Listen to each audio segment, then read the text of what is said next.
Mais alors, vous nous le disiez, Michel, que vous regardez beaucoup de séries à la télé, sur les plateformes aussi. Beaucoup. Avant d'écouter les recommandations d'Héloïse Goua, vous, est-ce que vous auriez une série à nous recommander? Un truc que vous avez vu où vous dites, il faut le voir. Je viens de découvrir... je vais dire l'homme du Picardie, mais c'est pas vrai. C'est génial. Non, je viens de découvrir une série que j'ai beaucoup aimée qui s'appelle Ted Lasso. Ah je sais pas si ça vous parle. Formidable. C'est super. J'ai trouvé ça très feel good. Voilà, c'est des séries très feel good. Stick aussi, que j'ai bien aimé. Stick sur le milieu du golf. Ah, oui. C'est aussi très feel good. C'est hyper agréable à regarder. J'ai regardé Hostage. Voilà. Sur Netflix qui vient d'arriver, je vous en parle jeudi. Voilà. Il manque plus qu'à regarder la série. Donc je dirai rien, je la laisserai parler pour jeudi. Et puis voilà quoi, pour l'instant c'est déjà pas mal. Puis vous êtes vraiment à la pointe. Vous avez toutes les plateformes chez vous, vous avez évidemment tous les abonnements. Si, vous êtes à la pointe parce que Hostage c'est sorti il y a 2 jours. Oui, mais ça, je l'attendais. J'aime beaucoup la comédienne anglaise. Et j'aime beaucoup Julie Delpy aussi, donc c'est vrai que... C'est la première fois qu'un invité ou une invitée a vu une série avant Héloïse. Ça n'est jamais arrivé dans l'histoire. Je suis un peu scotché, là, j'avoue. Et alors justement, Héloïse, ce matin, vous vouliez nous parler des séries que vous attendez le plus en cette saison. Et alors, comme par hasard, on commence dans ce top 3 avec la nouvelle saison d'une de mes séries préférées. Rien que le générique, bien sûr. Bah ouais, Thomas, c'est reparti pour une saison ensemble, autant que je vous fasse plaisir, histoire de rester votre préféré de l'équipe. C'est l'idée. Vous reconnaissez, vous l'avez eu tout de suite, peut-être que vous l'avez vu, Michel, le générique du Morning Show, série formidable avec Jennifer Aniston et Reese Witherspoon. Reese Witherspoon qui incarne les deux des journalistes d'une énorme chaîne de télé américaine. Pour une matinale, quoi. C'est ça. Et alors, une saison 4 du Morning Show va pointer le bout de son nez et c'est une très bonne nouvelle, déjà parce que cette série nous montre à peu près tout ce qu'on a envie de savoir sur le milieu impitoyable de la télé, à savoir les guerres d'ego, de pouvoir, les petits secrets des journalistes. Et puis, dans cette nouvelle saison consacrée aux fake news et aux théories du complot, une star française fait son entrée, figurez-vous. Est-ce que vous allez la reconnaître? Écoutez bien la dernière voix de cet extrait. Il faut que les gens sentent qu'à UBN, on est les premiers sur le coup. Et qu'ils auront la bonne info. Une jolie idée. Mais c'est pas sexy. Pour obtenir ce qu'on veut, il faut mettre le feu à la baraque. Vous l'avez? Je crois. Bien sûr, moi c'est aussi. Marion Cotillard. Marion Cotillard, celle qui veut mettre le feu à la baraque. Dans cette nouvelle saison, l'actrice incarne une femme d'affaires intransigeante qui risque de bouleverser les rapports de pouvoir dans cette chaîne. Et on aime bien, il faut dire que c'est une série sur des femmes puissantes aussi. La saison 4 du Morning Show, ça arrive le 17 septembre prochain sur Apple TV+, et MyCanal. On aura l'occasion d'en reparler, parce que je ne l'ai pas vu encore. Je l'annonce. Il y a la version française, un Télématin aussi, qui fonctionne bien.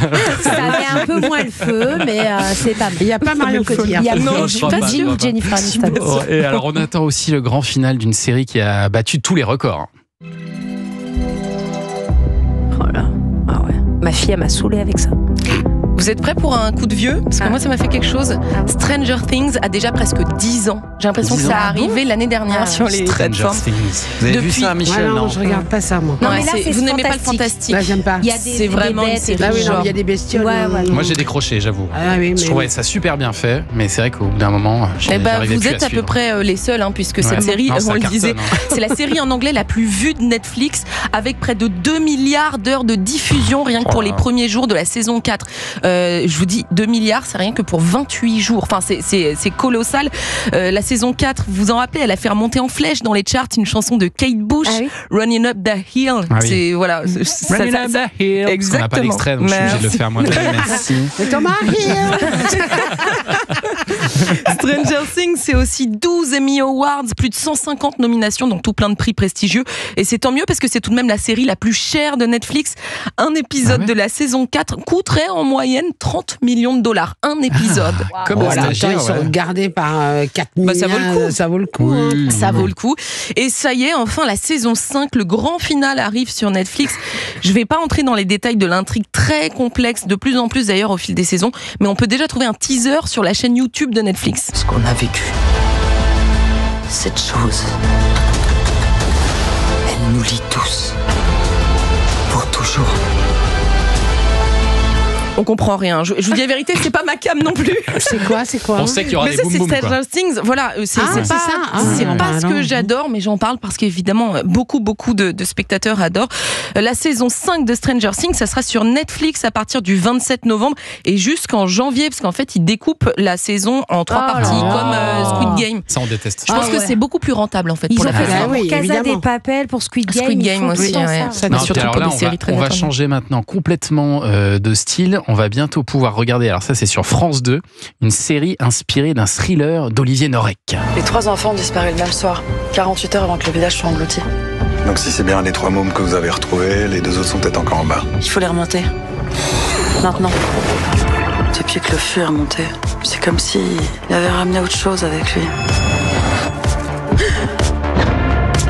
Bon, cette fois, j'ai eu la chance de déjà voir cette série en avant-première, Surface, et un conseil, foncez, j'ai adoré. Laura Smet y était patente dans la peau de Noémie, c'est une enquêtrice, encore une enquêtrice, au passé sombre et au visage méchamment balafré. Je sais pas si vous aviez lu le livre d'Olivier Norek, mais ici, cette policière est chargée d'une affaire de noyade qui se révèle en fait être un meurtre. On trouve aussi au casting Thomas Sisley, il joue un plongeur de la brigade fluviale. L'intrigue est palpitante, du coup, c'est du Olivier Norek. Ouais, malheureusement. Ouais. Alors, ça, c'est très dommage. Ça, c'est pénible. C'est pénible. Ça, c'est vraiment Moi, je trouve pénible. pas ça pénible. Excusez-moi. Il est sauveteur. Non, mais c'est humiliant. Non, mais il faut humiliant. encore qu'il nage. Et on aime bien quand il nage. On aime bien. La mise en image du livre d'Olivier Norek, je l'ai trouvé très belle. Ça se passe sur les côtes bretonnes. C'est une vraie réussite. Surface, cette série arrive sur France 2 lundi soir prochain à 21h10. Ouais, ça arrive vite. Merci Héloïse Goua pour cette petite sélection matinale. On vous retrouve tous les dimanches aussi à 18h, bien sûr, dans La Voix et Livre avec Nicolas Caro. Un petit peu